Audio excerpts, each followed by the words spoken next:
Sino sa tingin niyo bisita niyo ngayong gabi? Gusto niyo na siya makita?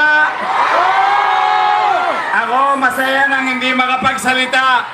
Marinig niyo lang. Marinig niyo lang.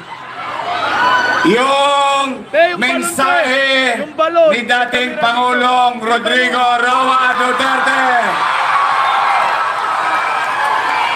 At yan ay hatid sa atin ng kanyang minamahal na anak.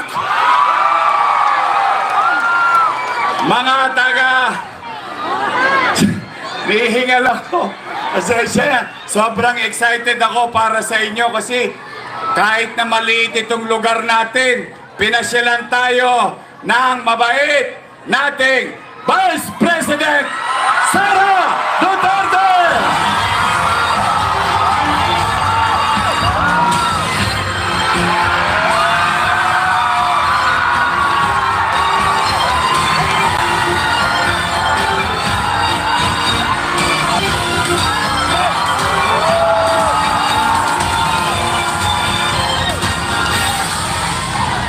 Duterte! Maraming salamat! Duterte! Duterte! Duterte! Duterte!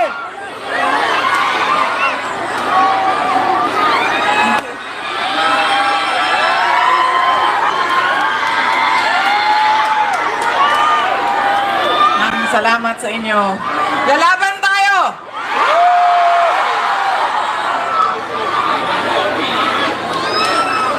Mga kababayan, Assalamualaikum warahmatullahi wabarakatuh. Madayaw, mayong gabi kaninyong tanan. Magandang gabi sa inyong lahat. Unahin ko po muna ang aking mga pagpapasalamat. Una po, ang pagpapasalamat ko sa ating pinakamamahal na Yorme Isko Moreno. Maraming salamat.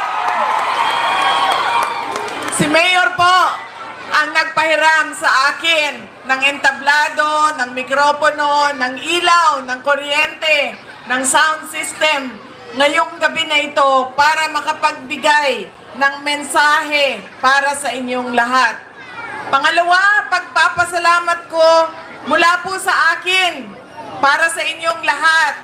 Marami sa inyo ang hindi na naghapunan, hindi na nagluto, hindi na naglaba, galing pa trabaho, kanina pang hapon, mainit, nandito para makinig sa aming mga mensahe para sa bayan. Maraming salamat po sa inyong lahat.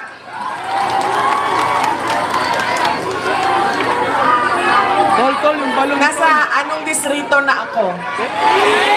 Sinong congressman nyo? Abante!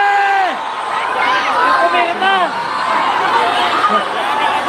Unahin ko muna ang aking mga pagpapasalamat.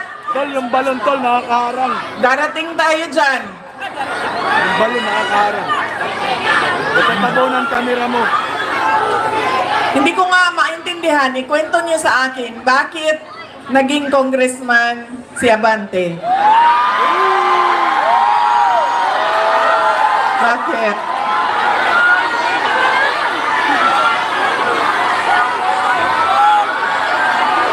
Siya din ba may kasalanan? Ah, hindi. Hindi. Okay. Kasi doon sa ibang distrito, endorso niya, pero dito hindi. Palaisipan sa akin, Walang umaharang sa kamera. paano naging, hindi po ako magmumura. Dadasal po ako ngayong gabi. Alam nyo, dito sa atin sa Pilipinas, kapag nilabas mo ang dila mo, sa ibang kultura, ano yan, pagpapakita ng malakas ka, matapang ka. Pero dito sa atin, pag nilabas mo ang dila mo, ano ibig sabihin yan? Manyakol! Manyakol! Ha? Manyakol! Ay, nako, mga bata. Anong tawag yan? Walang Respeto. Anong tawag yan sa inyo? Belat, di ba? Yan. Bibila yan sa... Bibila. Di ba? Bakit? Ang mga bata ang gumagawa niyan eh.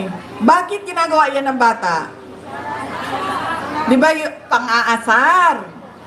At ano pa? Parang sinasabi ng bata, Be, Parang ganun. Be, sa'yo, nasa akin lahat, ikaw wala. Be, panalo ako, ikaw wala. Ganyan, sa kultura nating mga Pilipino. Nasaan na ang aking props? Kagabi may apple ako, ngayong gabi. Asa na? Jo, labas mo ang props ko.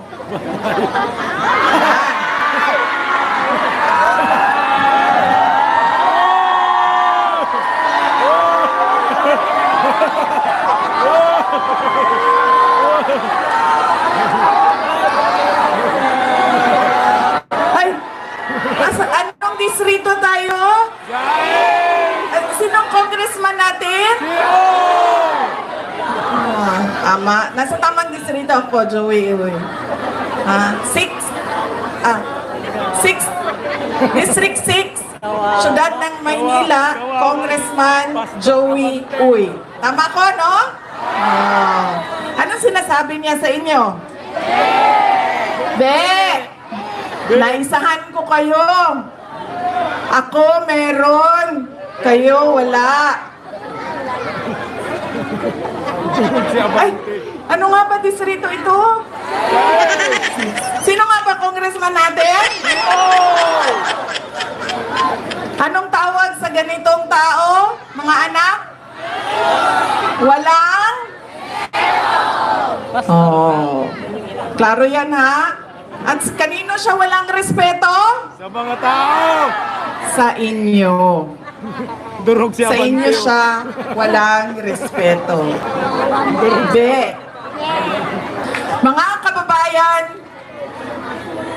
ang lahat ng ginagawa natin ay para sa Diyos, sa bayan, at sa bawat pamilyang Pilipino. Syukran.